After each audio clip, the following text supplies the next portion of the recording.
అరే అరే బాబా చెప్పు ఏమైంది? రేపు మహేష్ గారి బర్త్డే. హే అన్నయ్య బర్త్డే నా సూపర్. సో ప్రియాని కూడా రమ్మని చెప్పాను. హే లవరా? మా కజిన్స్ అంతా కూడా వస్తున్నారు. మహేష్ వాళ్ళ అమ్మ నాన్న కూడా. వాడికి తెలియని విషయం ఏంటంటే వాళ్ళ అమ్మ నాన్న ప్రీతితో పెళ్ళికి ఒప్పుకున్నారు. ఈ విషయం అందరికీ తెలుసు, వాడు ఒక్కడికి తప్ప.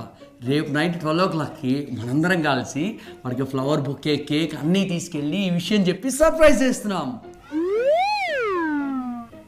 అలా అపోజిషన్ పార్టీ వాడు నెగ్గాడంటే రూలింగ్ పార్టీ వాడు పెట్టినట్టు అంత దరిద్రంగా పెట్టావేంటి మొహం? ఏమైంది? ఏం లేదు సుబ్బు, ప్లాన్ చాలా బాగుంది. కాదు నిజం చెప్పు, ప్లాన్ బాగాలేదా? ఐ మీన్ నచ్చలేదా నీకు? నువ్వు ప్లాన్ వేసే కదా ఫెయిల్ అవటం ఏంటి? సూపర్ ఉంది, ఇన్ఫ్యాక్ట్ చాలా థ్రిల్లింగ్గా కూడా ఉంది. కాదు థ్రిల్లింగ్గా ఉంటే డల్గా ఎందుకున్నావు? అలా డబ్బింగ్ సినిమాలో హీరోయిన్ డైలాగ్కి బాడీ ఎక్స్ప్రెషన్స్కి సంబంధం లేనట్టు నువ్వు చెప్పే డైలాగ్కి బాడీ ఎక్స్ప్రెషన్స్కి సంబంధమే లేదు అసలు. ఇప్పుడు ఏమైంది? నువ్వు అందరికీ సూపర్ సర్ప్రైజెస్ ఇస్తావు సుబ్బు, ఒక్క నాకు తప్ప. కనీసం పిచ్చి ముండ ఒక్కరితే ఉంది, దీనికి ఎప్పుడైనా సర్ప్రైజ్ ఇద్దామని ఉందా?